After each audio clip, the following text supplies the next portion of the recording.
नमस्कार। जॉब्स वाला में आपका स्वागत है। आज की इस क्लास में हम पेपर फर्स्ट का जो हमारा शिक्षण और अधिगम से संबंधित टॉपिक्स थे उनको पुनः चालू करेंगे, आगे कंटिन्यू करेंगे। अभी तक पेपर फर्स्ट की 3 क्लासेस हो चुकी हैं। उन 3 क्लासेस में हमने जो आपका शिक्षण से संबंधित जितने भी टॉपिक थे, जिसमें आपका शिक्षण की अभिवृत्ति की अवधारणा क्या होती है, उसके उद्देश्य क्या होते हैं, शिक्षण के अलग अलग स्तर क्या होते हैं, तो हमने 3 स्तर देखे हुए थे। जिसमें हमने हर्ट्जबर्ग का सिद्धांत देखा था, मॉरिसन मॉडल देखा था और हंट मॉडल देखा हुआ था। इसके अतिरिक्त हमने शिक्षण की प्रकृति क्या होती है, शिक्षण की विशेषताएं क्या होती हैं, शिक्षण के प्रकार क्या होते हैं और इससे संबंधित जो भी बातें अन्य थी उन सबको हमने कवर किया हुआ है पिछले 3 लेक्चर्स में। आज के इस लेक्चर में हम शिक्षण की कहानी की से आगे बढ़ते हुए अधिगम वाले पोर्शन पे जाएंगे, अर्थात लर्निंग वाले पोर्शन पे जाएंगे। शिक्षण मतलब क्या होता है टीचिंग, अधिगम मतलब क्या होता है लर्निंग। तो लर्निंग वाले प्रोसेस में जाएंगे, अर्थात अब हम क्या बात करेंगे, विद्यार्थी के नज़रिए से बात करेंगे, शिक्षार्थी के नज़रिए से बात करेंगे। तो अधिगम क्या होता है उससे संबंधित विषयों की बात करेंगे। इसके बाद हम विद्यार्थी कौन होता है, किसको विद्यार्थी कहते हैं, उसके प्रकार क्या होते हैं, वैयक्तिक भिन्नता क्या होती है, इसको भी आज ही के दिन हम क्या है कवर करने वाले हैं। क्लास चालू करने के पहले आप लोगों से अनुरोध है कि प्लीज़ आप लोग चैनल को सब्सक्राइब कर लीजिए, टेलीग्राम ग्रुप ज्वाइन कर लीजिए, जिसकी लिंक आपको डिस्क्रिप्शन में मिल जाएगी। वहाँ आपको इन सभी क्लासेस की पीडीएफ मिलती रहेंगी। इसके अतिरिक्त आप देख पा रहे होंगे स्क्रीन पर कि ये सभी क्लासेस भी चल रही हैं, जिनके सभी के लेक्चर्स आपको हमारे चैनल में प्ले लिस्ट के अनुसार क्या है देखने को मिल जाएंगे। चालू करते हैं क्लास को। सबसे पहले आता है अधिगम क्या होता है, लर्निंग क्या होता है। अभी तक हमने जो समझा हुआ था वो पूरा कॉन्सेप्ट क्या चल रहा था आपका, टीचिंग के अकॉर्डिंग चल रहा था। टीचिंग क्या होती है अर्थात शिक्षण क्या होता है, उसके बात हम अभी तक कर रहे थे। अब यहाँ से चालू होता है अधिगम या लर्निंग या सीखने की प्रक्रिया। पहले चल रही थी सिखाने की प्रक्रिया, अब चलेगी सीखने की प्रक्रिया। हम विद्यार्थी के नज़रिए से बात कर रहे हैं। अधिगम के क्या होते हैं, 3 घटक होते हैं। कौन कौन? एक पढ़ाने वाला होगा जिसको हम अध्यापक बोलते हैं, शिक्षक बोलते हैं। दूसरा क्या होगा, पढ़ने वाला होगा जिसको हम शिक्षार्थी बोलते हैं। और तीसरा होता है पाठ्यक्रम या विषय वस्तु। इन तीनों का समागम क्या है, का परिणाम ही क्या होता है, अधिगम होता है। हम इस चीज़ को पहले भी कवर किए हुए हैं कि हमने एक पॉइंट कवर किया था, एक क्लॉज कवर किया था कि शिक्षण के 3 ध्रुव क्या होते हैं। पहले हमने 2 ध्रुव सिद्धांत देखा था, बाद में हमने त्रिध्रुवी सिद्धांत देखा था। जो शिक्षण के 2 ध्रुव थे वो क्या थे, एक शिक्षार्थी होता है, एक शिक्षक होता है। ठीक है, एक शिक्षार्थी अध्यापक, दूसरा क्या होता है पढ़ने वाला विद्यार्थी। उसमें तीसरा ध्रुव हमने जोड़ा था, वो क्या था, पाठ्यक्रम। वही वही जो 3 ध्रुव थे, वही तीनों ध्रुव किसके हिस्से हैं, अधिगम के भी हिस्से रहेंगे। ठीक है। अधिगम हमेशा क्या होता है, अग्रमुखी होता है। अग्रमुखी का मतलब क्या होता है कि ये आगे की ओर बढ़ेगा। आगे की ओर बढ़ने का मतलब क्या होता है, सदैव क्या करता है, सकारात्मक प्रवृत्ति का रहेगा। सदैव क्या रहेगा, आगे बढ़ने की प्रवृत्ति का रहेगा। सकारात्मक तथ्यों का इसमें क्या होता है, संकेंद्रण होता है। ये तीनों घटक आपस में इस तरह से जुड़े होते हैं। तीनों घटक मतलब अध्यापक, शिक्षार्थी और पाठ्यक्रम आपस में इस प्रकार से जुड़े होते हैं कि तीनों का अलग अलग अस्तित्व अर्थहीन होता है। इसको ऐसे समझिए कि अगर आपके पास क्या है, अगर आपके पास क्या है, पाठ्यक्रम है, आप एक विद्यार्थी हैं, आपके पास पाठ्यक्रम है, लेकिन आपके पास पढ़ाने वाला नहीं है, अध्यापक नहीं है, तो फिर क्या है, उन दोनों, आपका और आपके पाठ्यक्रम का कोई मतलब नहीं है। अगर आपके पास क्या है, आप हैं मतलब आप विद्यार्थी हैं और टीचर भी है, लेकिन पाठ्यक्रम नहीं है, तो भी फिर बातों को क्या है, कोई मतलब नहीं रह जाएगा। तो तीनों घटक क्या है, आपस में क्या होते हैं, जुड़े हुए होते हैं। एक दूसरे के बिना तीनों क्या हो जाएंगे, अस्तित्वहीन हो जाएंगे। जीन पियाजे के अनुसार क्या है, अधिगम जीवन पर्यंत चलता रहता है।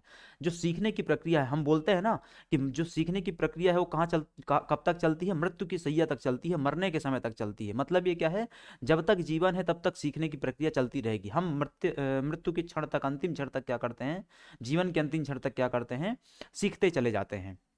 जीवन के प्रत्येक चरण में कुछ ना कुछ अधिगम बालक की उम्र के साथ क्या है, जुड़े रहते हैं। जब बालक पैदा होता है तब से लेकर के मृत्यु तक क्या है, पूरी प्रक्रिया अधिगम की, लर्निंग की प्रक्रिया क्या है, चलती रहती है।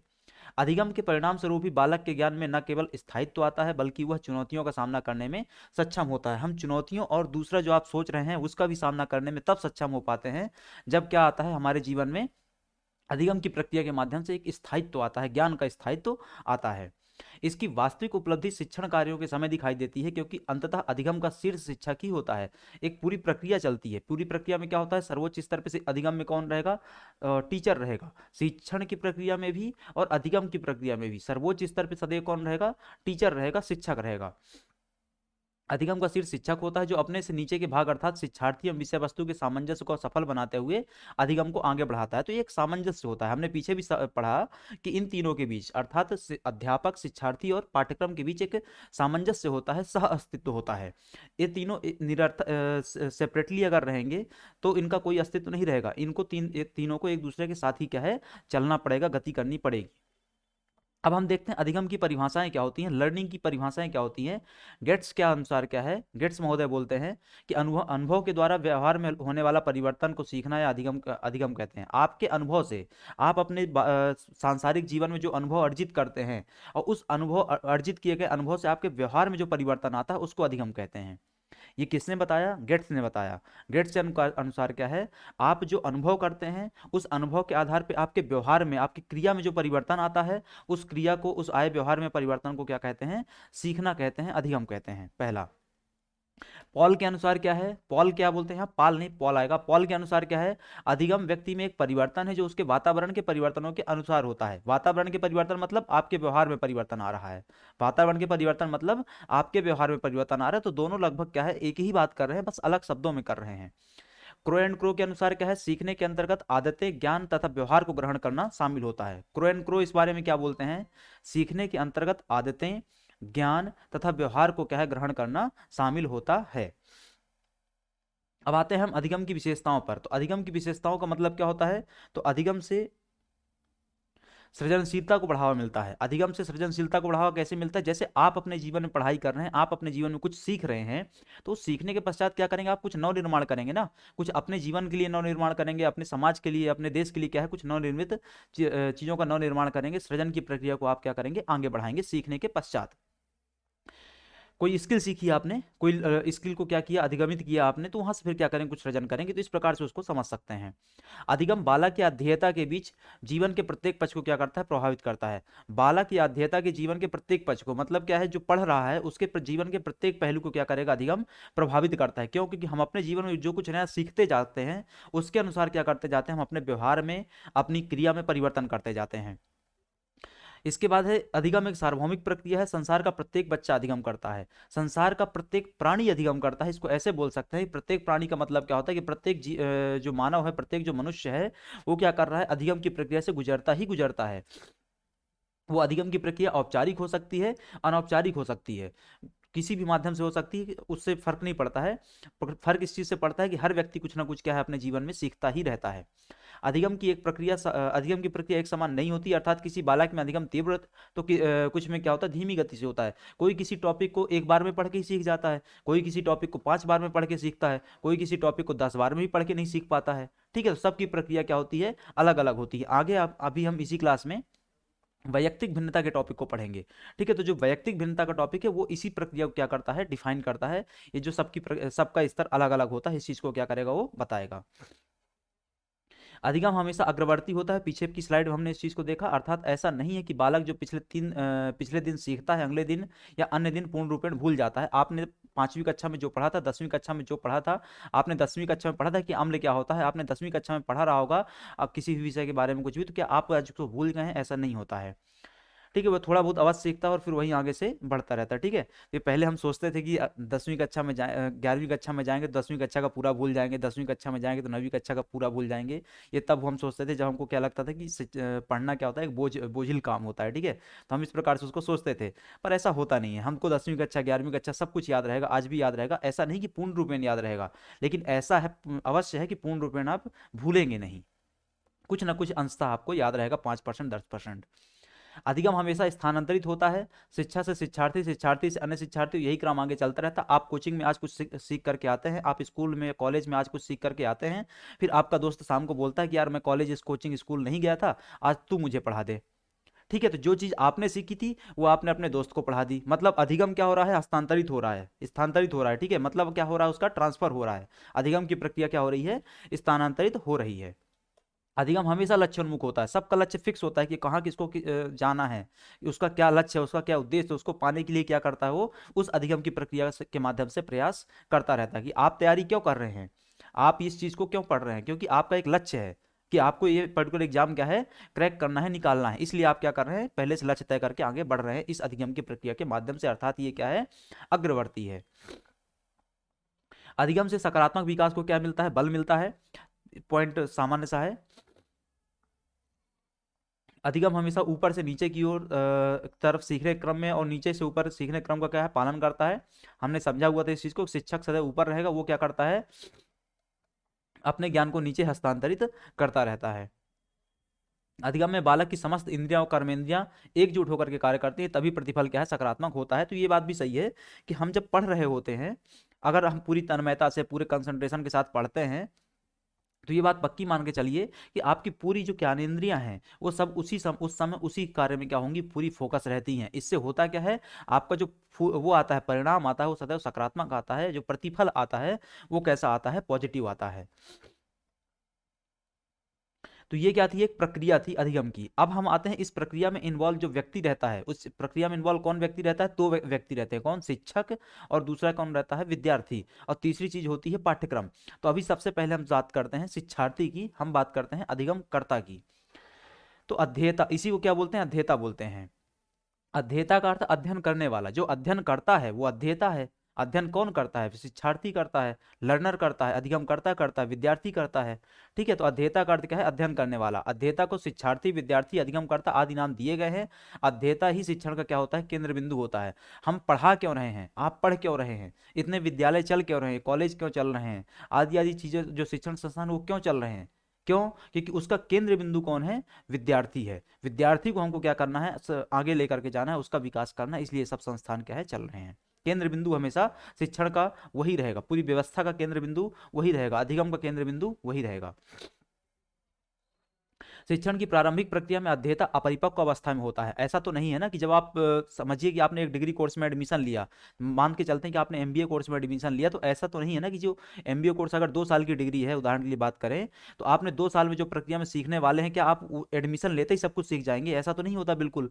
ठीक है। आप क्या होते हैं? परिपक्व अपरिपक्व अवस्था में होते हैं। और धीरे धीरे आपके अंदर क्या होती है? जैसे जैसे लर्निंग की प्रोसेस बढ़ती जाती है, वैसे वैसे परिपक्वता का स्तर क्या होता है? बढ़ता जाता है। तो जो फर्स्ट सेमेस्टर में आपको जितना आता था, ऐसा नहीं है कि 4 सेमेस्टर बाद भी आपको उतना ही आएगा। 4 सेमेस्टर बाद आपका स्तर क्या है? थोड़ा सा बढ़ जाएगा। परिपक्वता का स्तर क्या है? बढ़ जाएगा। किंतु धीरे धीरे वह सामाजिक एवं सांस्कृतिक गुणों के माध्यम से चारित्रिक गुणों को आत्मसात कर परिपक्वता की श्रेणी में आ जाता है। यह परिपक्वता शिक्षण के माध्यम से आती है, जो अभी हमने डिस्कस किया। इसमें यह परिपक्वता आती क्यों है? क्यों? क्योंकि जब आप क्या होते हैं? प्रारंभिक चरण में होते हैं या अपरिपक्व स्तर पर होते हैं, तो वहां से क्या करते हैं? आप लर्निंग चालू करते हैं, सीखना चालू करते हैं, अधिगम चालू करते हैं। और इस पूरी प्रोसेस के दौरान आप सामाजिक सांस्कृतिक गुणों के से गुजरते हैं। चारित्रिक निर्माण की प्रक्रिया से क्या है? आप गुजरते हैं। और उससे क्या होता है? आपके अंदर परिपक्वता का विकास होता है। अध्येता में अनुशासन की प्रवृत्ति विद्यालय शिक्षा के माध्यम से विकसित होती है और वह पूर्ण नागरिक बनने की ओर क्या करती है? अग्रसर होती है।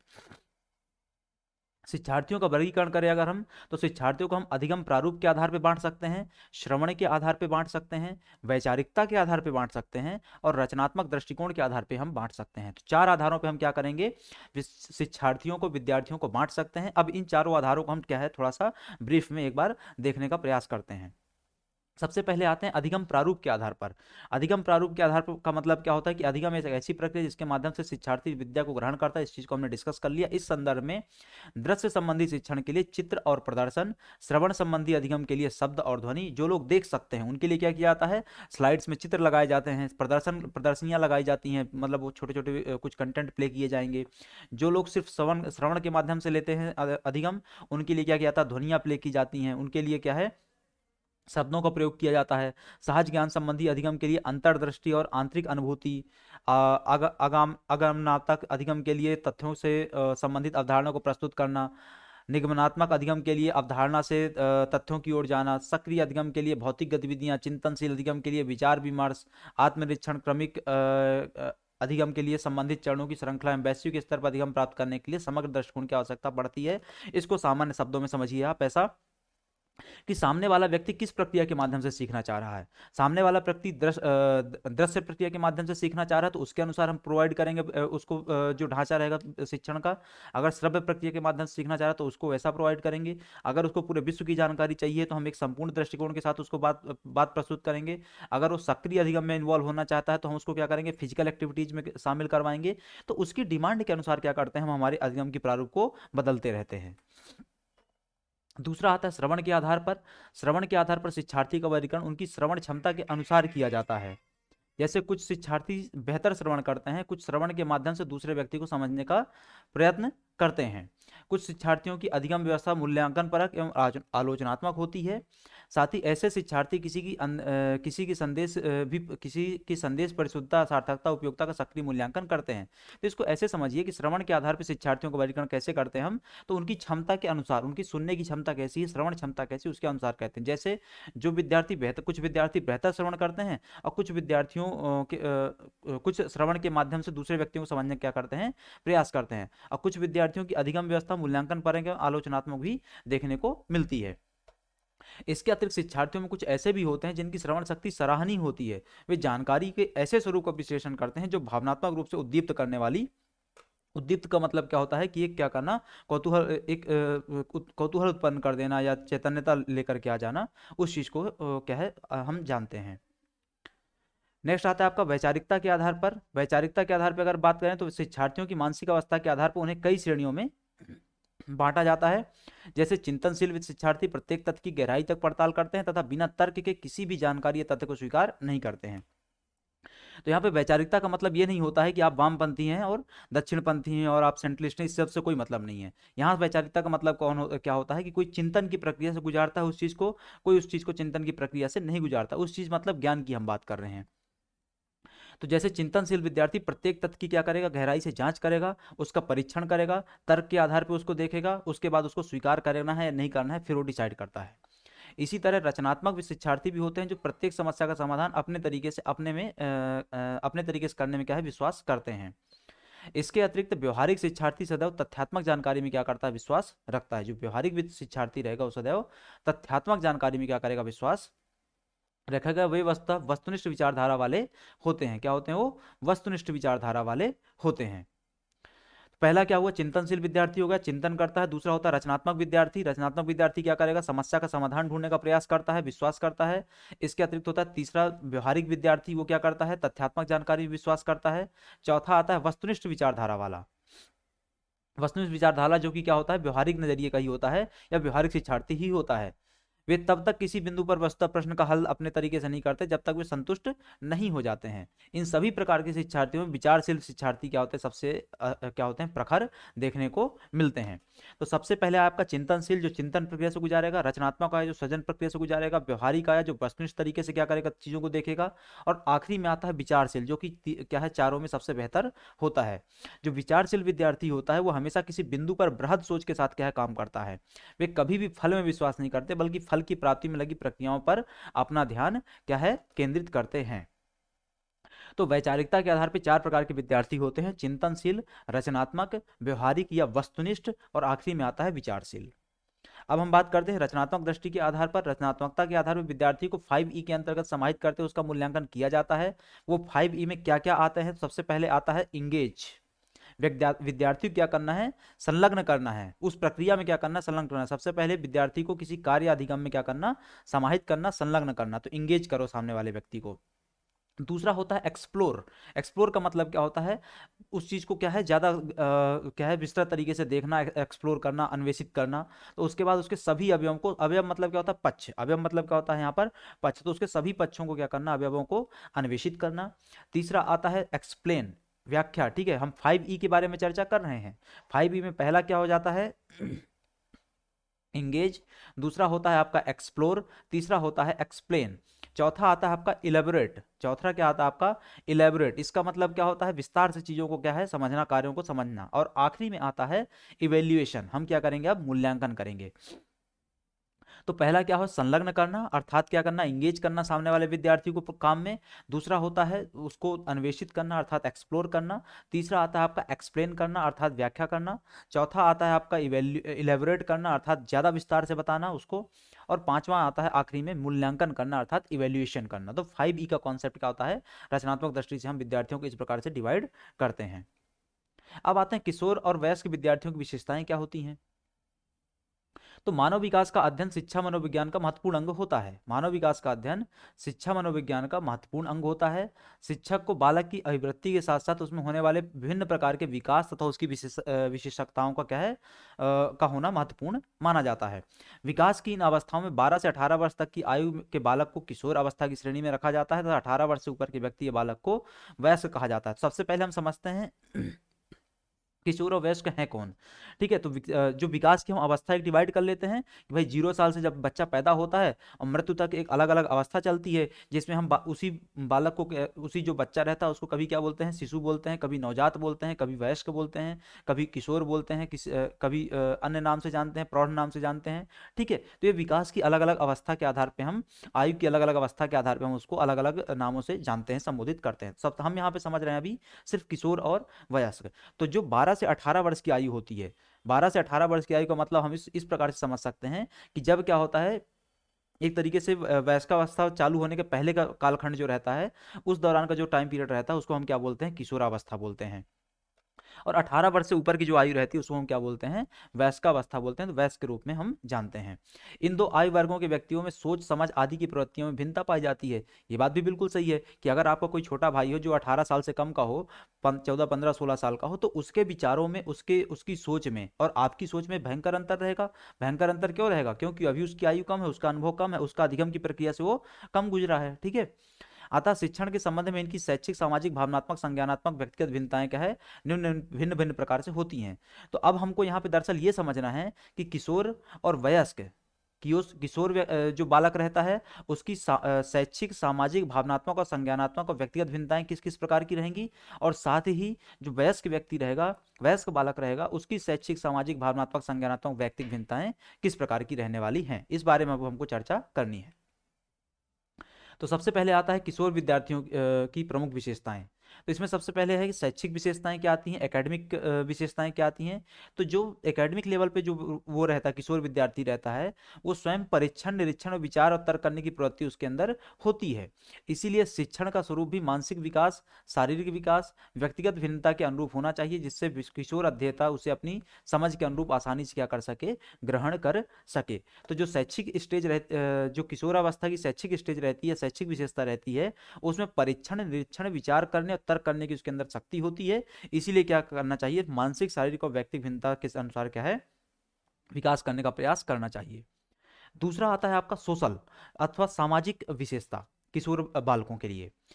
तो किशोर अवस्था में बालक में जीवन दर्शन, नए अनुभवों की इच्छा, निराशा, असफलता आदि के कारण आपराधिक प्रवृत्ति का विकास होता है। इस चीज को हमने कई बार पढ़ा हुआ है, या आपने कहीं पढ़ा होगा कि किशोरावस्था की क्या क्या समस्याएं होती हैं। अगर आपने कहीं पढ़ा हो तो वहां पे आप पाएंगे कि ये जो समस्याएं हैं, कि वो निराशा में रहता है, असफलता का एक नई असफलता का नया नया स्वाद चखा रहता है, वो उसको एक बार की असफलता में ही लगता है कि बस आज से यही क्या होता है, जीवन आज से समाप्त होता है। तो एक दो सुसाइड पॉइंट भी देख लेता है, 2-3 दिन में वो क्या है, एक दो सुसाइड पॉइंट घूम के आ जाता है, फिर मन नहीं बनता तो वापस लौट आता है बेचारा, है ना। तो ये क्या है, असफलता है, निराशा है, अनुभवों की इच्छा है, नए अनुभवों की इच्छा होना, जीवन दर्शन, इन सब चीज़ों के कारण क्या होता है, आपराधिक प्रवृत्तियों में वो फंसता चला जाता है। समाज सेवा की भावना का तीव्र विकास होता है। अगर उसको लगता है कि ये 4 लोग क्या कर रहे हैं यहाँ पे, बहुत अच्छा काम कर रहे हैं, तो वो भी क्या होता है, उसमें समाज की सेवा में क्या कर रहे हैं, इन्वॉल्व होना चाहता है। वह स्वतंत्र जीवन व्यतीत करना चाहता है, सामाजिक बुराइयों पर अपना तर्क देने लगता है। अतः शिक्षण इस अवस्था में ही सही मार्ग में क्या होती, सहायक होती है। तो ये किशोरावस्था की शैक्षिक और सामाजिक विशेषता थी। अगली विशेषता आती है भावनात्मक, इमोशनल। किशोरावस्था में भावनात्मक रूप से शिक्षार्थी किसी भी तत्व को समझने में शीघ्रता करता है। जो किशोर बालक रहता है वो क्या करता है, हर चीज में सहमति दर्ज करने लग जाता है। ठीक है, उसको अगर अगर वो क्या है, आज एक नया विचार लेकर के आइए उसमें भी सहमति दर्ज करेगा, कल एक नया विचार लेकर के आइए उसमें भी वो सहमति दर्ज करने लग जाएगा। क्यों? क्योंकि उसका अपना कोई भावना नहीं होती है, अपना कोई विचार नहीं होता है। उसको जो व्यक्ति चाहे, जैसा व्यक्ति चाहे, वो क्या कर सकता है, मैनिपुलेट कर सकता है। वे भावनात्मक प्रवृत्ति के कारण उचित पथ प्रदर्शन के अभाव में गलत प्रवृत्तियों को क्या होने लग जाते हैं, शिकार होने जाते हैं। इसी कारण क्योंकि कोई भी उनको क्या कर सकता है, भावनात्मक और वैचारिक रूप से मैनिपुलेट कर सकता है, अपने अनुसार ढाल सकता है, इसी कारण वो क्या होते हैं, गलत प्रवृत्तियों का शिकार हो जाते हैं। अतः शिक्षण का प्रारूप सही मार्गदर्शन वाला होना अति आवश्यक होता है। अगला आता है संज्ञानात्मक। अगली चौथी विशेषता आती है संज्ञानात्मक, इसमें क्या है, किशोरावस्था में मस्तिष्क का लगभग सभी दिशाओं में क्या होता है, विकास होता है। वे कल्पना, नैतिक तथा अनैतिक विषयों में सजग हो जाते हैं। अतः शिक्षण क्षेत्र में किशोर की संज्ञानात्मक प्रवृत्ति क्या होती है, अति महत्वपूर्ण होती है। तो ये क्या है आपका कॉग्निटिव रूप से यहाँ पे देखने को मिलता है। उसमें क्या होता है, मस्तिष्क का विकास चहुमुखी हो रहा होता है, बहुत तीव्र गति से हो रहा होता है। ये किशोरावस्था की क्या थी, या किशोर बालकों की क्या थी, ये किशोर शिक्षार्थियों की क्या थी, विशेषताएं थी। अब हम आते हैं वयस्क शिक्षार्थियों की विशेषताएं। सबसे पहले वही शैक्षिक विशेषताएं। वयस्क अध्येता में स्वयं परीक्षण, विचार तथा तर्क की प्रवृत्ति का उचित विकास होता है। जिम्मेदारी व सही दिशा में के विषय में तर्क का ज्ञान विकसित होता है, जिससे अध्येता शिक्षण कार्य को अपनी कर्मनिष्ठा तथा उत्तरदायित्व की भावना से करने के प्रति क्या होने लग जाता है, संकल्पित होने लग जाता है।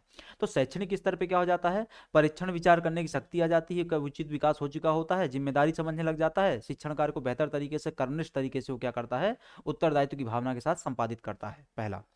दूसरी विशेषता आती है वयस्क विद्यार्थियों की सामाजिक विशेषता।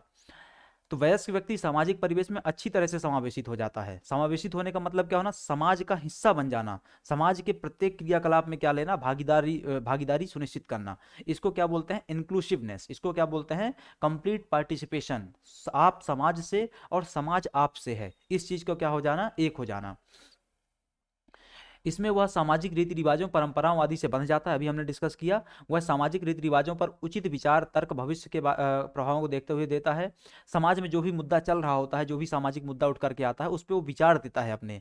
और वो विचार वो जो दे रहा होता है, तो एक समझ के कौशल के आधार पर दे रहा होता है। उसने अभी तक जीवन में जो सीखा है उसके आधार पर वो विचार प्रकट कर रहा होता है, तर्क के आधार पर वो विचार रख रहा होता है।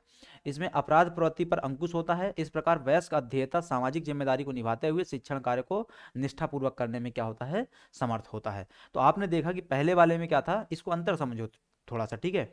जैसे हमने क्या देखा था यहाँ पे सामाजिक में, किशोरावस्था में सामाजिक में हमने क्या देखा था, अनुभव, इच्छा, निराशा, असफलता, आपराधिक प्रवृत्ति को बढ़ावा मिलता है। जबकि आप क्या देखेंगे वयस्क अवस्था में सामाजिक में, वो समाज का हिस्सा बन रहा है, समाज को आगे ले जाने का क्या है, कर रहा है, काम कर रहा है।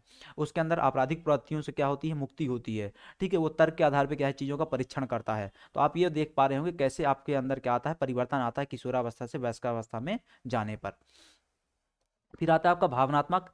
तो वयस्क शिक्षार्थी भावनात्मक रूप से सही निर्णय लेने तथा किसी कार्य को करने के प्रति क्या होता है, समर्थ होता है। वह भावनात्मक रूप से निर्णय न लेकर के उचित तर्क के आधार पर क्या करता है, विचारों, तथ्यों को रखता है। हमने पीछे क्या देखा था किशोरावस्था में, कि जो वो होता है किशोरावस्था का जो अध्येता होता है, विद्यार्थी होता है, वो उसके वो क्या होता है, भावनात्मक रूप से कमजोर होता है। वो तथ्यों के आधार पर चीज़ों को, या क्या है, तथ्यों के आधार पर चीज़ों का परीक्षण नहीं करता है, भावनाओं के आधार पर बहता चला जाता है।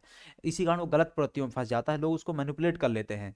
जबकि यहाँ पे जो किशोर वयस्कावस्था में भावनात्मक विशेषता होती है उसकी, वयस्क शिक्षार्थी की, उसके तहत क्या करता है, वो इतना ज़्यादा भावनात्मक नहीं होता है। वो सत्यता और तर्कों के आधार पर क्या करता है, चीज़ों का परीक्षण करता है, उसी के आधार पर क्या करता है, वो बातों को प्रकट करता है। आखिरी में आता है संज्ञानात्मक विशेषता वयस्क विद्यार्थी की। इसके तहत क्या है, मस्तिष्क पूर्ण रूप से विकसित हो चुका होता है, कल्पना, मनोवैज्ञानिक तथ्यहीन तर्कों के समाधान एवं उचित निर्णय लेने में सक्षम होता है।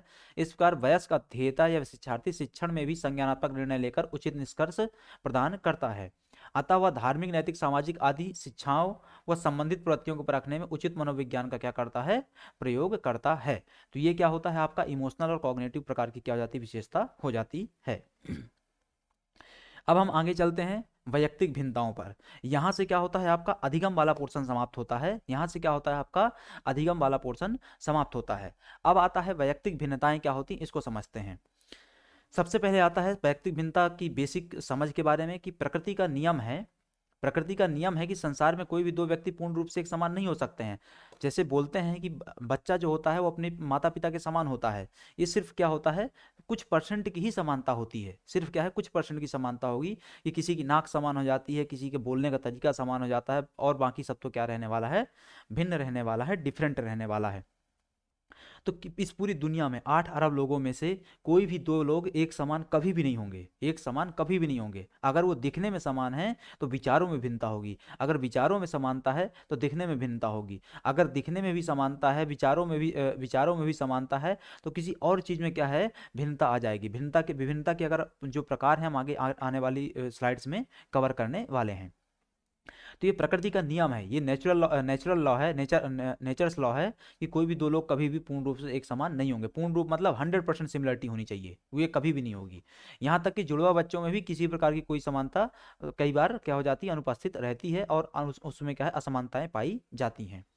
जुड़वा बच्चे शारीरिक बनावट से तो एक समान दिखाई देते हैं। अब जैसे भाई क्या है, दो हो सकता है दो दो जुड़वा बच्चे हों, दिखने में एक समान हो, ठीक है, राजू और श्याम क्या है, एक समान दिख रहे हों, ये हो सकता है, लेकिन उनके स्वभाव, उनकी बुद्धि, उनकी शारीरिक मानसिक क्षमता, इनमें अंतर देखने को मिल जाएगा। तो शारीरिक बनावट में तो सेम थे, दोनों की नाक समान थी, दोनों के चेहरे समान थे, दोनों अपने मम्मी पापा जैसे दिखते थे, जो भी बातें थी, लेकिन उनके विचार भिन्न है, उनकी बुद्धि का स्तर भिन्न है, उनका IQ लेवल भिन्न है, उनकी EI भिन्न है। EI मतलब क्या होता है, भावनात्मक बुद्धिमत्ता, इमोशनल इंटेलिजेंस, वो भिन्न है, मानसिक क्षमता भिन्न है, शारीरिक क्षमता भिन्न है, ठीक है। तो ये सब अंतर देखने को मिलता है। शारीरिक क्षमता और शारीरिक बनावट अलग अलग अलग चीज होती है। शारीरिक क्षमता मतलब होता है कि खली के बराबर आपके पास ताकत है, और शारीरिक बनावट का मतलब क्या होता है कि चेहरे से आप समानता दिखाते हैं। भिन्न भिन्न व्यक्तियों में इस प्रकार की भिन्नता को ही व्यक्तिक भिन्नता कहा जाता है। वर्तमान युग में व्यक्तिगत भिन्नताओं का बहुत ज्यादा महत्व है। इस प्रत्यय का सर्वप्रथम प्रयोग फ्रांसीसी मनोवैज्ञानिक गॉल्टन ने किया था। किस प्रत्यय का प्रयोग, व्यक्तिक भिन्नता के प्रत्यय का प्रयोग सर्वप्रथम किसने किया था, फ्रांसीसी मनोवैज्ञानिक गॉल्टन महोदय के द्वारा क्या है, किया गया था। वैयक्तिक भिन्नता विविधता से परिपूर्ण होती है। ना तो एक रंग रूप के लोगों की कोई एक समान संख्या होती है, और ना ही लंबाई चौड़ाई विचार एवं व्यक्ति में कोई समानता होती है। तो ये अलग अलग चीजों में अंतर देखने को मिलता है। जितने लोग उतने प्रकार, 8 अरब लोग 8 अरब प्रकार, 8 अरब लोग हैं तो 8 अरब प्रकार के लोग हैं, ठीक है। अर्थात गॉल्टन की व्यवस्था के सार में वैयक्तिक भिन्नता का सर्वांगीण स्वरूप उभर करके आता है। तो ये क्या थी, वैयक्तिक भिन्नता थी, कि बेसिक अंडरस्टैंडिंग थी। प्रत्येक शिक्षार्थी स्वयं में विशिष्ट होता है। इसका तात्पर्य है कि कोई भी शिक्षार्थी अपनी योग्यता, रुचि एवं प्रतिभाओं में एक समान नहीं हो सकता है, ठीक है। उदाहरण के लिए जैसे हम बात कर लें कि एक कक्षा में 50 लोग बैठे हुए हैं, सबका सीखने का अलग अलग स्तर होगा, सबकी बुद्धि का अलग अलग स्तर होगा, सबकी शारीरिक बनावट का अलग अलग स्तर होगा, सबके क्या है, बुद्धि कौशल का अलग अलग स्तर होगा। कोई भी विद्यार्थी 50 में से एक समान नहीं होने वाला है। और 50 छोड़िए, आप एक क्लास में आप 5,000 लोग बैठाइए, 50,000 लोग बैठाइए, सभी में क्या है, भिन्नता मौजूद रहेगी ही रहेगी। वैयक्तिक भिन्नता के संदर्भ में मनोवैज्ञानिकों द्वारा क्या क्या परिभाषाएं दी जाती हैं, उनको हम देख लेते हैं। तो स्किनर महोदय के अनुसार क्या है, स्किनर महोदय के अनुसार वैयक्तिक भिन्नताओं से हमारा तात्पर्य व्यक्तित्व के उन सभी पहलुओं से है जिनका मापन और मूल्यांकन किया जा सकता है। जेम्स ड्रेवर के अनुसार कोई व्यक्ति अपने समूह के शारीरिक तथा मानसिक गुणों के औसत से जितनी भिन्नता रखता है उसे वैयक्तिक भिन्नता कहते हैं। जेम्स ड्रेवर के अनुसार, सबसे पहले हमने स्किनर के अनुसार क्या समझा कि वैयक्तिक विभिन्नताओं से हमारा तात्पर्य व्यक्तित्व के उन सभी पहलुओं से है जिनका मापन और मूल्यांकन किया जा सकता है। अगर मैं आपके इस फैक्टर का मापन कर पा रहा हूं, तो मैं बताऊंगा कि हाँ, आप इस फैक्टर के आधार पर क्या है, भिन्नता रखते हैं, भिन्नता प्रकट करते हैं। जेम्स ट्रेवर के अनुसार क्या है, कोई व्यक्ति अपने समूह के शारीरिक तथा मानसिक गुणों के औसत से जितनी भिन्नता रखता है उसे वैयक्तिक भिन्नता के रूप में जानते हैं। टॉयलर महोदय के अनुसार शरीर के रूप, रंग, आकार, कार्य, गति, बुद्धि, ज्ञान, उपलब्धि, रुचि, अभिरुचि आदि लक्षणों में पाई जाने भिन्नता को वैयक्तिक भिन्नता के रूप में जानते हैं। तो टॉयलर ने सामान्य परिभाषा दी है, इस आधारों पर क्या मिलता है, अंतर देखने को मिलता है, तो वो क्या है, वैयक्तिक भिन्नता के रूप में जाना जाता है। अब हम डिस्कस करते हैं वैयक्तिक भिन्नताओं के प्रकारों पे। तो देखो, वैयक्तिक भिन्नता के प्रकारों पर अगर हम चर्चा करें तो बुद्धिहीन प्राणियों की क्रियाओं में बहुत कुछ समानता पाई जाती है, क्योंकि उनकी समस्त क्रियाएं अनुकरणता उनकी मूल प्रवृत्तियों से क्या है, प्रभावित होती हैं। बुद्धिहीन प्राणी का मतलब क्या होता है, जो जिनमें क्या है, बुद्धि का क्या होता है, अनुपस्थिति देखने को मिलती है। परंतु मनुष्य, और इसमें जनरली हम किसको रखते हैं बुद्धिहीन प्राणियों में, तो जो पशुत्व प्रकृति के जो प्राणी होते हैं उनको हम रखते हैं। पशुत्व प्रकृति के प्राणियों का मतलब क्या होता है, जो पशु होते हैं उनको रखते हैं। परंतु मनुष्य की समस्त क्रियाओं में जितनी विभिन्नता पाई जाती है उतनी अन्य प्राणियों में नहीं, क्योंकि मानव व्यवहार केवल मूल प्रवृत्तियों से नहीं, मूल प्रवृत्ति का मतलब क्या होता है, जो शारीरिक प्रवृत्तियां होती हैं उनसे ही नहीं, अपितु 4 अमूर्त तत्वों, कौन कौन से, मन, बुद्धि, चित्त, अहंकार। मूल तत्व क्या होता है, शारीरिक बनावट होती है, शारीरिक दिखावट होती है। वो जो शारीरिक बनावट है वो सब में पाई जाती है, गाय में भी पाई जाती है, मनुष्यों में भी पाई जाती है, भैंस में भी पाई जाती है, मनुष्यों में भी पाई जाती है, कुत्ते में पाई जाती है, मनुष्यों में पाई जाती है, सब में पाई जाती है। वो क्या है, हो जाती है आपकी मूल प्रवृत्ति हो जाती है। और जो अमूर्त वो क्या है, मानव व्यवहार केवल मूल प्रवृत्तियों से हम नहीं देखेंगे। इसके अतिरिक्त क्या होता है, कुछ अन्य प्रवृत्तियां होती हैं जो अमूर्त तत्व होते हैं। वो कौन से हैं, मन, बुद्धि, चित्त, अहंकार। क्या जानवरों में अहंकार देखने को मिलता है आपको? क्या चित्त देखने को मिलता है? क्या बुद्धि देखने को मिलती है? क्या उनकी मानसिक अवस्था का परीक्षण कर पाते हैं आप? बिल्कुल नहीं कर पाते हैं।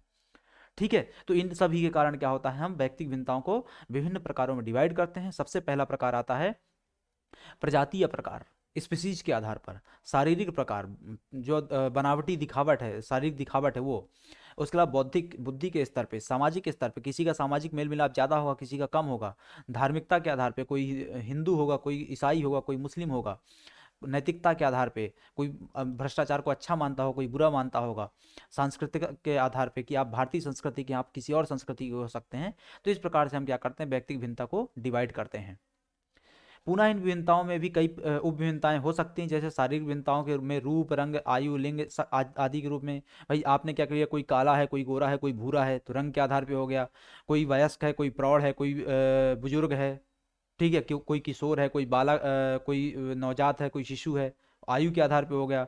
लिंग के आधार पे, कोई स्त्रीलिंग है, कोई पुल्लिंग है, कोई पता नहीं आजकल क्या क्या लिंग चलते हैं। ठीक है, उसमें LGBTQ+ और पता नहीं क्या आ गए हैं खुद। आजकल तो हर कोई लग रहा है 8 अरब लिंग के प्रकार के लिंग हो जाएंगे कुछ साल में। जिस प्रकार से क्या हो रहा है, वोकिज्म कल्चर फैल रहा है अलग अलग यूरोपियन और अमेरिकन कंट्रीज में। ठीक है, सबसे पहले हम आते हैं प्रकारों पर। शारीरिक भिन्नता पर आते हैं। शारीरिक भिन्नता के आधार पर अगर हम चर्चा करें तो लिंगी पद को हम अलग न लेकर के शारीरिक भेदों के अंतर्गत ही क्या है देख रहे होते हैं। इस दृष्टि से कोई स्त्री है तो कोई पुरुष, इसी आधार पर बालक बालिका, स्त्री पुरुष, वृद्ध वृद्धा आदि क्या है भेद होते हैं। इनमें अर्थात बालक या बालिकाओं आदि में उनकी आयु, वजन, कद, शारीरिक गठन आदि की दृष्टि से ही भेद होते हैं। यहाँ तक कि जुड़वा बच्चे भी समान नहीं होते हैं। इस पूरी लाइन में कितने प्रकार के अंतर आपने देखे, विभिन्नता देखी आपने, एक बार उसको देखो। क्या हो गया, सबसे पहले लैंगिकता के आधार पे। लैंगिकता के आधार पे जैसे ही आपने डिवाइड किया, बालक बालिका निकल गए, स्त्री पुरुष निकल गए, वृद्ध वृद्धा निकल गए, ये एक अंतर हो गया। दूसरा अंतर आता है कि अगर आप कोई एक कैटेगरी उठा लीजिए, जैसे हमने एक कैटेगरी उठाई, बालक और बालिका कैटेगरी उठाई, तो बालक बालिका कैटेगरी जैसे ही आपने उठाई तो उसमें पता चलेगा कि जैसे मान लो क्या है, ये 5 बालिकाएं हैं। इन 5 बालिकाओं में आयु के आधार पे अंतर होगा, वजन के आधार पे अंतर होगा, कद के आधार पे अंतर होगा, कोई 3 फीट का होगा, कोई 4 फीट का, कोई 5 फीट का। शारीरिक गठन के आधार पे अंतर होगा। ठीक है, तो इस प्रकार से क्या है, हमको विभिन्नताएं देखने को मिलती हैं। पुनः शारीरिक अंगों की दृष्टि से भी किसी अंग की कमी हो सकती है, और किसी में किसी अंग का विशेष उभार, इस दृष्टि से भी बड़े भेद होते हैं। रंग की दृष्टि से भी कोई काला, कोई गोरा, कोई क्या होता है, भूरा होता है। ठीक है, तो किसी में कोई शारीरिक अंग ज़्यादा विकसित हो जाता है, किसी में कोई शारीरिक अंग क्या होता है, कम विकसित रह जाता है। किसी के हाथ बड़े हो जाते हैं, कोई ऋतिक रोशन बन जाता है तो 6 6 उंगलियां लिए घूमता रहता है, किसी के कान बड़े हो जाते हैं। ठीक है, किसी की नाक बड़ी रहती है। सब में कुछ ना कुछ अंतर देखने को मिलता है। ऐसे ही रंग के आधार पर भिन्नता आती है, कोई काला हो जाता है, कोई गोरा हो जाता है, कोई भूरा हो जाता है। ठीक है, अतः शारीरिक दृष्टि से व्यक्तिगत भिन्नताओं के आधार पर आयु, वजन, लिंग, कद, रंग आदि के आधार पर क्या है, अंगों की कमी या उपस्थिति के आधार पर क्या है, अंतर देखने को मिलता है। दूसरा आता है बौद्धिक भिन्नता। बौद्धिक भिन्नता में क्या है, तो बौद्धिक दृष्टि से सभी व्यक्ति समान नहीं होते हैं। एक ही माता पिता के सभी बच्चे, यहाँ तक कि जुड़वा बच्चे भी बौद्धिक दृष्टि से समान नहीं होंगे। अगर आप जुड़वा हैं तो आपका भाई क्या हो सकता है, आपसे ज़्यादा बुद्धिमान होगा, या अगर आपकी बहन है जुड़वा में तो ठीक है, तो वो ज़्यादा बुद्धिमान होगा, या आप क्या है ज़्यादा बुद्धिमान होंगे, कोई एक ज़्यादा बुद्धिमान होगा। ठीक है, बराबर क्या है कभी भी नहीं रहने वाले हैं। तो बौद्धिक अंतर क्या है, सदैव रहेगा। कोई मंद बुद्धि होता है, कोई सामान्य बुद्धि होता है, कोई बौद्धिक दृष्टि से क्या होता है, स्वामी विवेकानंद बन के घूम रहा होता है। ठीक है, तो ये बौद्धिक भिन्नताएं आपको देखने को मिलती हैं। इसके बाद आता है सामाजिक भिन्नताएं। तो सामाजिक दृष्टि से भी बालकों में अनेक भिन्नताएं पाई जाती हैं। कुछ व्यक्ति बड़े जल्दी मित्र बना लेते हैं। जैसे क्या होता है, आपकी ग्रुप, आपके सर्कल में कोई एक ऐसा दोस्त भी होगा आपका, जो क्या है किसी से भी दोस्ती कर लेता है। ठीक है, किसी से भी दोस्ती कर लेता है, बहुत जल्दी मित्र बना लेता है। ठीक है, बहुत जल्दी लोगों से क्या है घुल मिल जाता है। ठीक है, तो उसके अंदर क्या है, मित्र बनाने की एक कला है, मित्र बनाने का उसके अंदर क्या है, कौशल मौजूद है। ठीक है, कुछ को अधिकतर लोग पसंद करते हैं, कुछ को कोई पसंद नहीं करता है। ठीक है, मतलब आपके ग्रुप में कोई एक ऐसा सदस्य होगा, हो सकता है आपके ग्रुप के आप ही वो सदस्य होंगे जिससे हर कोई बात करना चाहता होगा, हर कोई मिलना चाहता होगा। और कोई एक ऐसा होगा आपके ग्रुप में जिससे कोई बात ही नहीं करना चाहता होगा, कोई मिलना ही नहीं चाहता होगा। ठीक है, कुछ सभी के साथ उठना बैठना पसंद करते हैं। ठीक है, आपके ग्रुप में ही अगर बात कर लें, हम आपके ग्रुप से इसलिए जोड़ रहे हैं क्योंकि आप उसको अपने से जोड़ पाएंगे। ठीक है, अब आपके ही मित्र सर्कल में क्या है, फ्रेंड सर्कल में कोई एक ऐसा व्यक्ति होगा जो सबके साथ उठना बैठना पसंद करता होगा। आप चौराहे पे खड़े हैं, 4 लोग बैठे चर्चा कर रहे थे राजनीति पे, आप भी उसमें शामिल हो जाएंगे, तुरंत शामिल हो जाएंगे, घुल मिल जाएंगे उनसे ही। बैठ के क्या करेंगे आप, फिर केजरीवाल, मोदी वगैरह सबको गाली दे करके निकल जाते हैं। ठीक है, ये घुलना मिलना क्या होता है आपका, चलता रहता है। कोई अकेलापन पसंद करता है, कोई एकाकीपन पसंद करता है, ठीक है। अकेलापन और एकाकीपन में अंतर होता है। अकेलापन क्या होता है, आपको समाज देता है, और एकाकीपन क्या होता है, आप स्वयं क्या करते हैं, चूज करते हैं उसको। कुछ बड़े विनोदी प्रवृत्ति के होते हैं। विनोद मतलब क्या होता है, हंसी मजाक। कई बार वो हंसी मजाक उनके लिए क्या होता है, घातक भी सिद्ध हो जाता है, ठीक है। तो कुछ ज़्यादा विनोदी प्रवृत्ति के होते हैं, जब देखो मजाक ही करते रहते हैं, ठीक है। जब देखो जहाँ मिल जाएंगे मजाक कर लेंगे, ठीक है। कुछ क्या होते हैं, ज़्यादा सामाजिक प्रवृत्ति के होते हैं, कुछ शर्मीले होते हैं, कुछ अपने ही हाल में मस्त रहने वाले होते हैं, खुद में खोए रहे, खुद में ही क्या है, खुश रह जाते हैं, ठीक है। तो हर प्रवृत्ति के समाज में लोग क्या है, मौजूद रहते हैं। फिर आता है आपका नैतिक भिन्नताएं। नैतिक भिन्नता क्या है, तो नैतिकता का मूल आधार अच्छाई और बुराई है। नैतिकता का मूल आधार क्या होता है, अच्छाई और बुराई। क्या चीज़ अच्छी मानते हैं आप, क्या चीज़ आप बुरी मानते हैं, क्या कर्म आप अच्छा मानते हैं, क्या कर्म आप बुरा मानते हैं। परंतु अच्छाई और बुराई दोनों ही परिस्थिति क्या होते हैं, सापेक्ष होते हैं। आप इस पर को जैसे उदाहरण के लिए बात कर लेते हैं, इसमें अभी हम इसको थोड़ा सा कॉन्टेक्स्ट से हट के बात कर रहे हैं। लेकिन क्या मर्डर हर समय बुरा होता है, बात कर रहे हैं मर्डर करना बुरा मानते हैं ना हम, क्या मर्डर हर समय बुरा मानेंगे आप, नहीं। ये तो आपका कानून भी बोलता है कि मर्डर कुछ परिस्थितियों में अच्छा भी होता है। कैसे, जब आप स्वयं को डिफेंड कर रहे हो, उस समय कानून आपको सजा नहीं देगा, बस सिद्ध को कोर्ट ऑफ लॉ में सिद्ध करना पड़ेगा कि हाँ आप स्वयं को डिफेंड ही कर रहे थे, ठीक है। तो उस स्थिति में क्या हो जाता है, वो अच्छा ही होता है। इसका मतलब क्या है कि सापेक्ष है वो, मर्डर हमेशा बुरा नहीं है। अगर आप स्वयं को डिफेंड करने के लिए किसी का मर्डर कर रहे हैं तो वो क्या होता है, सही हो जाएगा। तो ये सापेक्षता के आधार पे हो गया कि उधर आपको क्या करना था, स्वयं को डिफेंड करना था, ठीक है। तो जो बात किसी भी व्यक्ति को अच्छी लगती है, वो दूसरे व्यक्ति को क्या है, बुरी भी लग सकती है। कोई भ्रष्टाचार अच्छा को अच्छा मानता है, कोई बुरा मानता है। अब ऐसा तो नहीं ना कि आप बुरा मानते हो, सामने वाला ही व्यक्ति बुरा मानेगा। क्यों मानेगा बुरा, उसका घर उससे चलता है, ठीक है, उसकी कार उससे आती है। नैतिकता की मोटी पहचान यही हो सकती है कि जो कार्य हम दूसरों के हित की परवाह न करके अपने स्वार्थ सिद्धि के लिए करते हैं, समानता वही अनैतिकता है। तो अनैतिकता को सामान्य दृष्टि से हम किस रूप में परिभाषित करते हैं, कि जो अपनी स्वार्थ सिद्धि के लिए किया गया काम है वो क्या है, अनैतिक है, दैट्स इट। जबकि जो कार्य क्या है, परहित के दृष्टि से किया जाता है, वो सब क्या है, नैतिक है। इस दृष्टि से भी व्यक्तियों में पर्याप्त अंतर पाया जाता है। अब जो कार्य आप क्या कर रहे हैं, परहित से कर रहे हैं, वो नैतिक हो जाएगा। जो कार्य आप स्वहित से कर रहे हैं, वो अनैतिक हो जाएगा। ये हमने ऊपर की लाइन में डिस्कस किया। लेकिन ये कॉन्सेप्ट भी क्या है, सभी लोगों के लिए स्वीकार्य नहीं होता है। कुछ लोग सही मानेंगे इसको, कुछ लोग गलत मानेंगे इसको। कुछ बालक लोग को भी बुरा नहीं समझते, झूठ बोलना उन्हें अच्छा लगता है, जबकि कुछ लोग ऐसा करना नैतिकता के विरुद्ध समझते हैं। यह अंतर एक परिवार के दो सदस्यों में भी क्या है, देखने को मिल सकता है। तो ये नैतिक विभिन्नता के रूप में हम देखते हैं। अगली विभिन्नता आती है सांस्कृतिक विभिन्नता। प्रत्येक देश की एक विशेष संस्कृति होती है। जो व्यक्ति जिस देश में पला है, वहाँ की संस्कृति उस पर क्या है, प्रभाव पड़ता है। कुछ देशों में लोग प्रेम विवाह को सर्वोत्तम बंधन मान सकते हैं। यूरोपियन कंट्रीज में चले जाइए आप, और आप अमेरिकन कंट्रीज में चले जाइए, वहाँ पे लव मैरिज, प्रेम विवाह क्या होता है, एक सामान्य प्रक्रिया है। भारत में करके दिखा दीजिए, भारत में करके दिखा दीजिए, हरियाणा राजस्थान और अन्य क्षेत्रों से हुए आप, तो पता चला हो सकता है आपकी बॉडी मिले, ठीक है। 302 के तहत केस चालू हो जाएगा आपके घर में, है ना।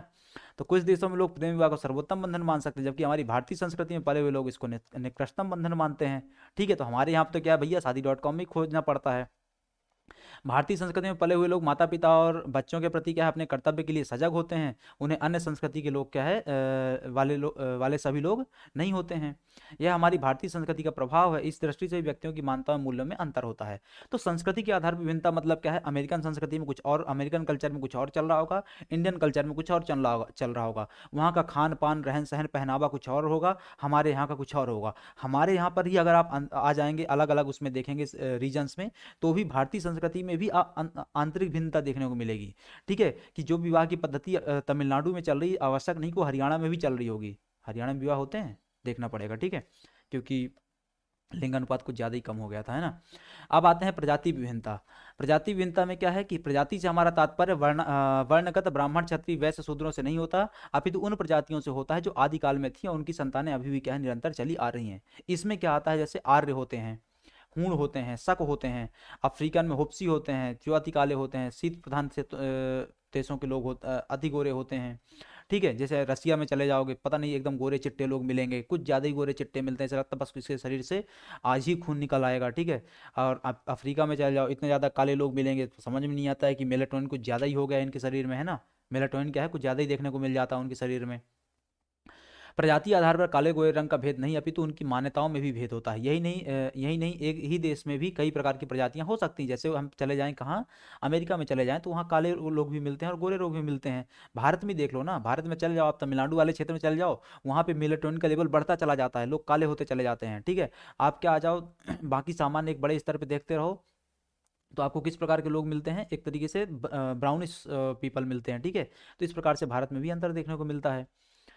धार्मिक भिन्नताओं में जाइए तो धर्म से यहाँ आशय संप्रदाय से है।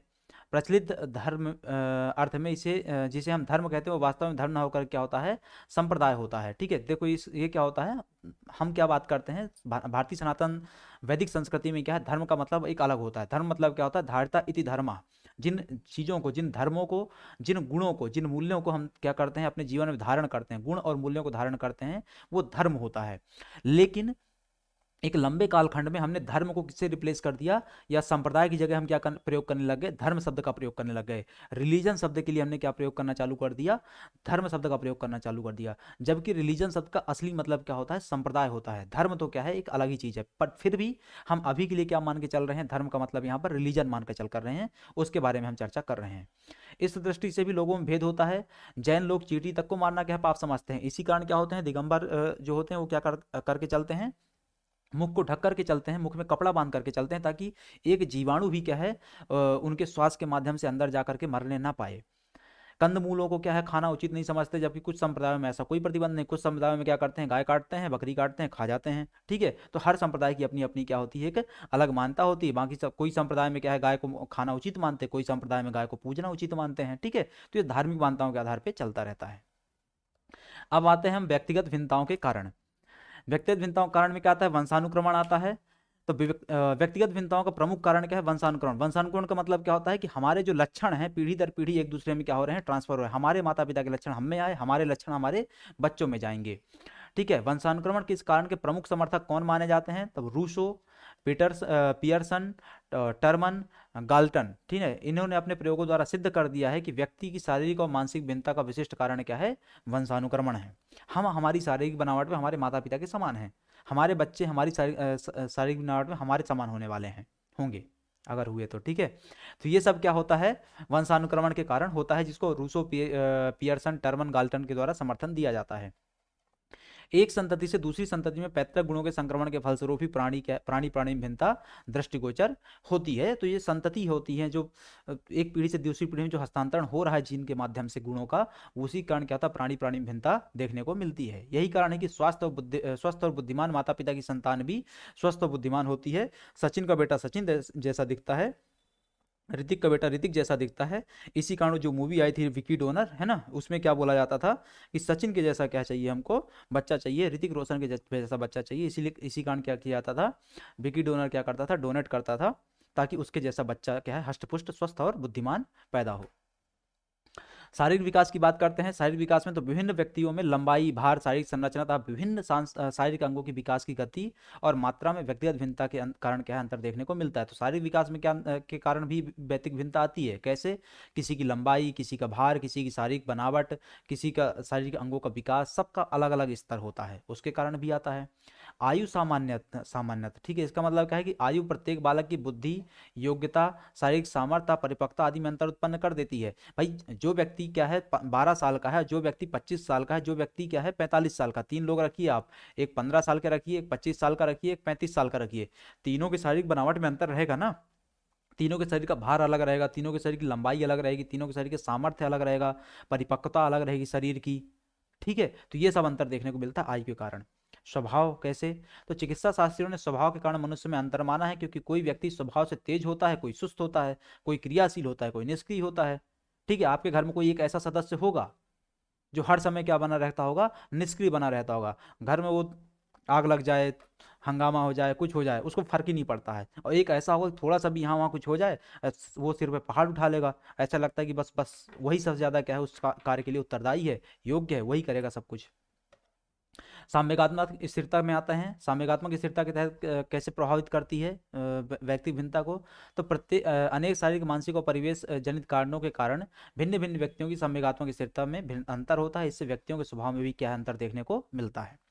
सीखने से संबंधित अंतर कैसे आता है, तो भिन्न भिन्न व्यक्तियों में सीखने की योग्यता, उसके प्रति अभिवृत्ति, तत्परता, गति, संक्रमण के कारण क्या है अंतर लाया जाता है। तो सीखने की क्षमता सबकी अलग अलग होती है, उसके कारण क्या अंतर आता है। लैंगिक भेद कैसे होता है, तो यद्यपि यहाँ पे यद्यपि आएगा, यद्यपि आधुनिक मनोवैज्ञानिक केवल लिंग भेद को लड़के लड़कियों में अंतर कारण नहीं मानते, तो निस्संदेह लिंग भेद से व्यक्तियों में अंतर देखा जा सकता है। इसके बाद आता है वातावरण के कारण। तो वातावरण के कारण क्या आता है, तो व्यक्तिगत अंतर में वातावरण का प्रभाव आनुवांशिकता से किसी प्रकार भी कम नहीं होता है। बालक के वातावरण में क्रमशः परिवर्तन से उसके व्यक्तित्व में क्या परिवर्तन देखा जा सकता है। अन्य कारण क्या आते हैं, तो उपयुक्त कारणों के अलावा अनेक कारण व्यक्तियों में अंतर उत्पन्न करते हैं। जैसे व्यक्ति की रुचि होती है, व्यक्ति की अभिवृत्ति होती है। रुचि मतलब क्या होता है, आपका इंटरेस्ट क्या है। अभिवृत्ति मतलब क्या होता है, आपका एटीट्यूड क्या है। व्यक्तित्व मतलब क्या होता है कि आपके वो आपको जो अभिवृत्ति रहती है वो व्यक्तित्व का निर्धारण करता है कि विभिन्न स्थायी भाव, सामूहिक परिस्थितियां आदि क्या करते हैं, आपकी व्यक्तिगत भिन्नता को प्रभावित करते हैं। अब आते हैं व्यक्तिगत भिन्नता के क्षेत्र। व्यक्तिगत भिन्नता के क्षेत्रों में संज्ञानात्मक क्षेत्र कौन होता है, बुद्धि के कारण आता है, अभिक्षमता के कारण, अभिप्रेरणा के कारण। व्यक्तिगत भिन्नता के क्षेत्रों की हम बात करें तो संज्ञानात्मक क्षेत्र, भावनात्मक क्षेत्र, व्यवहारात्मक क्षेत्र।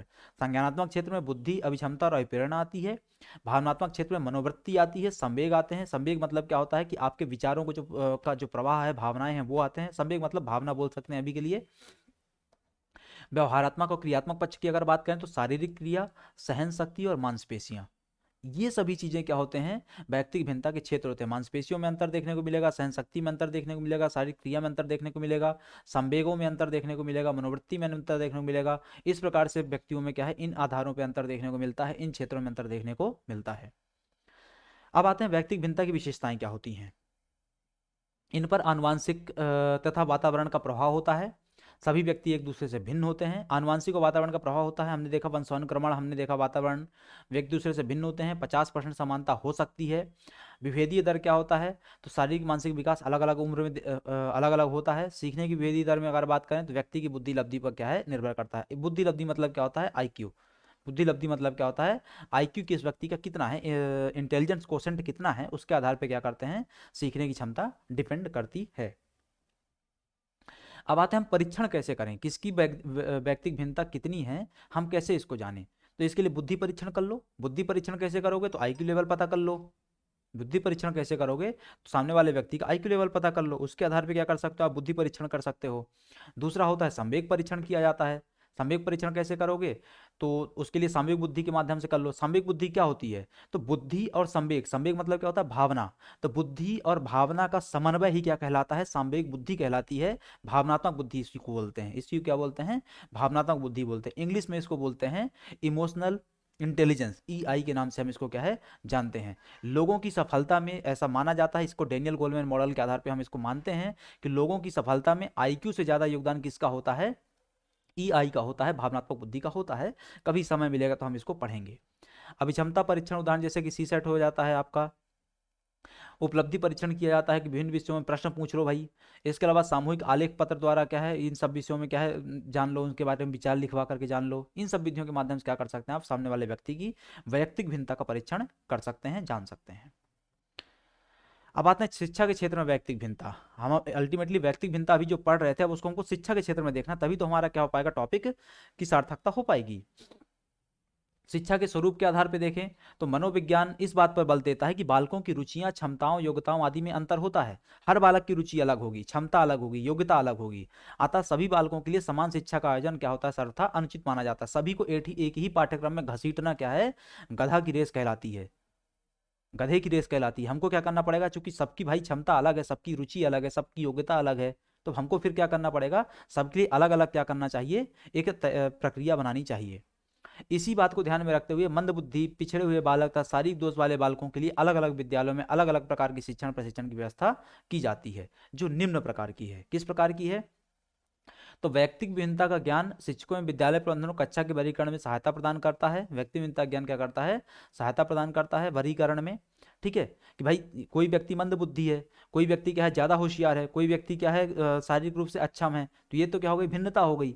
अब उस भिन्नता के आधार पर क्या कर सकते हैं, हम एक डिवीजन तैयार कर सकते हैं, एक वर्गीकरण तैयार कर सकते हैं कि भाई मंद बुद्धि वाले बालक जो है वो इस कक्षा में बैठेंगे, जो कम शारीरिक विकास में अक्षम लोग हैं वो इधर बैठेंगे। ठीक है, अब सबको अलग अलग क्या किया जाएगा, डील किया जाएगा। कक्षा का आकार तय करने में भी व्यक्तिगत भिन्नता का ज्ञान क्या हो, विशेष सहायक होता है। यदि कक्षा के अधिकतर बालक अधिगम में कमजोर हैं, सीखने की प्रक्रिया में कमजोर हैं, तो कक्षा का आकार क्या किया जाता है, सीमित कर लिया जाता है। वरना क्या हो जाएगा, बैठा दिए जाएंगे 50 बच्चे, लगे हुए हैं मास्टर साहब मैडम जी लोग लगे हुए हैं पढ़ाने में, किसी को समझ में आ नहीं रहा है। लेकिन अगर सबका सब लोग क्या है, बुद्धि का स्तर कम है, मंद बुद्धि है, तो भाई बैच बनाइए 10 का 15 का, ताकि सबको क्या कर सके, आप इंडिविजुअली टैकल कर सके। व्यक्तिगत भिन्नता का सिद्धांत व्यक्तिगत शिक्षण पर बल डालता है। इसके अनुसार बालकों की आवश्यकता को ध्यान में रख करके उसकी शिक्षा की व्यवस्था की जानी चाहिए, ताकि उसका सर्वांगीण विकास संभव हो सके। तो ये सब क्या आ जाता है, आपका व्यक्तिगत भिन्नता आदि के तहत बातें आ जाती हैं। अब हम चलते हैं पाठ्यक्रम पर, पाठ्यक्रम का निर्धारण पर। पाठ्यक्रम के निर्धारण एवं विकास में भी व्यक्तिगत भिन्नता की प्रमुख भूमिका होती है। बालकों की आयु, कक्षा आदि को ध्यान में रखते हुए प्रत्येक कक्षा के लिए अलग प्रकार के पाठ्यक्रम के निर्माण किया जाता है, उन्हें अलग प्रकार से भी लागू किया जाता है। उदाहरण स्वरूप बच्चों की पुस्तकें अधिक चित्रमय एवं रंगीन बनाई जाती हैं, जबकि जैसे जैसे कक्षा एवं आयु में वृद्धि होती जाती है, वैसे वैसे क्या होते हैं, चित्र गायब होते जाते हैं। सिर्फ क्या बचता है, आपका थ्योरेटिकल पोर्शन वहाँ पे दिखाई देता है। इस चीज़ का आपने अनुभव किया होगा। हमारी 6वीं कक्षा किताबें आती थी, 5वीं कक्षा किताबें आती थी, पूरे पेज में से पूरा एक पेज उठा लीजिए, उसमें से आधे पेज में सिर्फ चित्र ही बना होता था। कविता लिखते थे, उसके लिए भी चित्र बना देते थे, ठीक है। किसी बालिका पे कविता लिख रहे हैं तो चुटकी की फोटो बना देते थे, ठीक है, भाई चुटकी क्या कर रही है, डांस कर रही है। तो ये क्या होता था, हमको चित्रों के माध्यम से समझाने का प्रयास किया जाता था। क्यों? क्योंकि उनको पता है कि हमारी भिन्नता, हमारा व्यक्तिगत भिन्नता के आधार पर हमारा लेवल क्या है, कम रहता है। अधिगम की प्रक्रिया हमारी क्या रहती है, थोड़ी सी हमारे लिए उस समय जटिल रहती है। लेकिन जैसे जैसे आपका स्तर क्या कक्षाओं में बढ़ता जाता है, तो जब आप कॉलेज में पहुंचते तो पता चलता है कि फोटो क्या हो जाती है, गायब ही हो जाती है। सिर्फ क्या है भाई, लिखा रहता है, बातें लिखी रहती हैं, उसी में से पढ़ लो आप, है ना। इसी प्रकार प्राथमिक से कक्षा के बच्चों को खेल कूद के द्वारा शिक्षा देने का बल दिया जाता है। लेकिन जैसे जैसे क्या होता है आपका, आप प्राथमिक से माध्यमिक और ऊपर पहुंचते जाते हैं, तो फिर खेल का पीरियड ही खत्म हो जाता है आपके लिए। भाई 12वीं कक्षा में पहुंचते हो, खेल का पीरियड कहाँ होता है आपके लिए फिर। खेल का पीरियड तो भाई 7वीं 8वीं कक्षा 9वीं कक्षा तक के लिए बना के रखते हुए हैं, रखे होते हैं। अब हम आते हैं दो चीज़ों में, ये बहुत ज़्यादा आवश्यक है। सिलेबस और करिकुलम में अंतर क्या होता है, पाठ्यक्रम और पाठ्य चर्चा में क्या अंतर होता है। पाठ्यक्रम क्या होता है, सबसे पहले उसको समझते हैं। पाठ्यक्रम एक व्यापक शब्द है, व्यापक शब्द मतलब बहुत ज़्यादा विस्तृत है, सबको समाहित करके रखा हुआ है, जो शिक्षा के उद्देश्यों को प्राप्त करने में सहायता प्रदान करता है। बच्चों के सभी अनुभव जो कि विद्यालय के वातावरण में, घर के वातावरण में, समुदाय तथा अथवा फिर अन्य माध्यमों से प्राप्त अनुभव आदि सभी का संपूर्ण समावेश पाठ्यक्रम कहलाता है। हम विद्यालय में रहते हुए क्या सीखते हैं, घर में रहते हुए क्या सीखते हैं, अपने दोस्तों के बीच में क्या सीखते हैं, अपने समाज के अन्य लोगों के साथ मिलकर क्या सीखते हैं, वो सब क्या है, पाठ्यक्रम का समावेशन है। पाठ्यक्रम को अंग्रेजी में करिकुलम कहते हैं, पाठ्यक्रम को अंग्रेजी में करिकुलम कहते हैं, लेकिन जो लैटिन भाषा से आया है, अगर सरल भाषा में कहा जाए तो पूरी शिक्षा प्रदान करने का जो नियम बनाया गया है उसे ही क्या कहते हैं, हम पाठ्यक्रम कहते हैं। किस प्रकार की शिक्षा प्रदान की जाएगी, शिक्षण और अधिगम की व्यवस्था को कैसे लागू किया जाएगा शिक्षक के द्वारा शिक्षार्थियों के लिए, ये जो लागू किया जाएगा, लागू करने की जो व्यवस्था, उसको क्या बोलते हैं, पाठ्यक्रम बोलते हैं। अब आते हैं करिकुलम में पाठ्य चर्चा क्या है, तो किसी भी विद्यालय या विश्वविद्यालय में नियम के साथ प्रदान की जाने वाली शिक्षा और उसकी सामग्री को पाठ्य चर्चा कहते हैं। तो पाठ्यक्रम और पाठ्य चर्चा में कोई खास अंतर नहीं है। पाठ्यक्रम क्या हो सकता है, एक ओपन एंडेड विषय है, मतलब उसमें स्कूल के अंदर स्कूल के बाहर जो सब कुछ भी सिखाया जा रहा है वो सब क्या है, पाठ्यक्रम है। और उसी पाठ्यक्रम का एक हिस्सा क्या होता है, पाठ्य चर्चा होती है, करिकुलम होता है।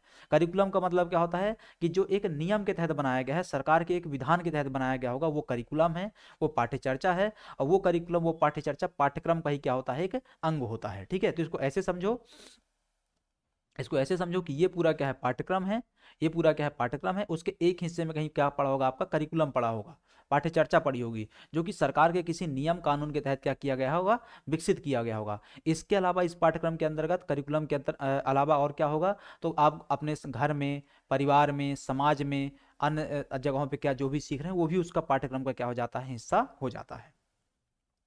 अब हम आते हैं आखिरी स्लाइड में, पाठ्यक्रम और पाठ्यचर्चा में अंतर क्या होता है। तो पाठ्यक्रम में विद्यार्थियों को यह बताया जाता है कि उन्हें किस आयु में कितने अनुशासन के साथ शिक्षा प्राप्त करनी है, जबकि पाठ्यचर्चा में विद्यार्थियों को यह बताया जाता है कि उन्हें किस विषय के बारे में जानकारी प्राप्त करनी है। यहाँ आयु से संबंध होता है, यहाँ विषय से संबंध होता है, यहाँ आयु से संबंध है, यहाँ विषय से संबंध होता है। पाठ्यक्रम का चयन विद्यार्थियों की वर्तमान आयु, उसकी अभिरुचि का स्तर, उसके वर्तमान भविष्य वर्तमान एवं भविष्य को ध्यान में रख करके किया जाता है। पाठ्यक्रम को कैसे बनाते हैं, आयु को ध्यान में रख करके, अभिरुचि को ध्यान में रख करके, वर्तमान और भविष्य को ध्यान में रख करके पाठ्यक्रम का निर्माण किया जाता है। जबकि पाठ्यचर्चा का चयन विद्यार्थी की आयु, उसकी कक्षा के अनुसार उसके सिलेबस को निर्धारित करके क्या है, किया जाता है। पाठ्यक्रम में प्रयोग और शोध पर ध्यान दिया जाता है। पाठ्यचर्चा में विद्यार्थियों को किताबों द्वारा कैसे अच्छे से ज्ञान दिया जा सकता है, इस बात पर क्या ध्यान दिया जाता है। पाठ्यक्रम में शिक्षा केवल लिखित में नहीं दी जाती, बल्कि कुछ अनुशासन, उठने बैठने का ढंग, नैतिकता आदि भी सिखाई जाती है। जबकि पाठ्यचर्चा में केवल किताबों के ज्ञान और कई विषयों की जानकारी प्रदान की जाती है। पाठ्यक्रम की कोई सीमा नहीं है, जस्ट हमने डिस्कस किया था ना, पाठ्यक्रम की कोई सीमा नहीं, क्योंकि घर में भी, समाज में भी आप अन्य दोस्तों यारों में भी सीख रहे हैं, वो सब क्या है, पाठ्यक्रम है। जबकि पाठ्यचर्चा कुछ नियमों तक ही क्या रहता है, सीमित रहता है। जैसे ये हमने क्या था, पाठ्यचर्चा के बारे में चर्चा की थी। तो ये पूरा क्या था आपका आज की इसमें अधिगम क्या होता है, अधिगम के तहत शिक्षार्थी क्या होता है, उसके क्या वो होते हैं, गुण होते हैं, वयस्क शिक्षार्थी क्या है, किशोर शिक्षार्थी क्या है, अधिगम के अलग अलग बातें क्या है, सिद्धांत क्या है, उसके आयाम क्या है। इसके अलावा हमने वैयक्तिक भिन्नता क्या होती है, उसके प्रकार क्या होते हैं, उसके कारण क्या होते हैं, उसके विशेषताएं क्या होती हैं, उसका परीक्षण कैसे करते हैं, पाठ्यक्रम क्या होता है, पाठ्यचर्चा क्या होती है। आज इन सब के बारे में हमने विस्तार से चर्चा करी। तो आज की क्लास यहीं समाप्त होती है। आज की इस क्लास में हमने जो जो चर्चा की है उसको एक बार आप लोग अच्छे सुनिए, और आप लोगों से अनुरोध है कि कृपया चैनल को सब्सक्राइब कर लीजिए, और जो लोग आपके दोस्त लोग तैयारी कर रहे हैं उनके साथ भी वीडियो को प्लीज़ शेयर कीजिए, ताकि क्या हो सके, सही व्यक्तियों तक वीडियो पहुंच सके, सभी लोग क्या है इसका लाभ उठा सकें। तो आज की इस क्लास को यहीं समाप्त करते हैं, मिलते हैं आपसे अगली क्लास में, तब तक के लिए आप सभी का धन्यवाद।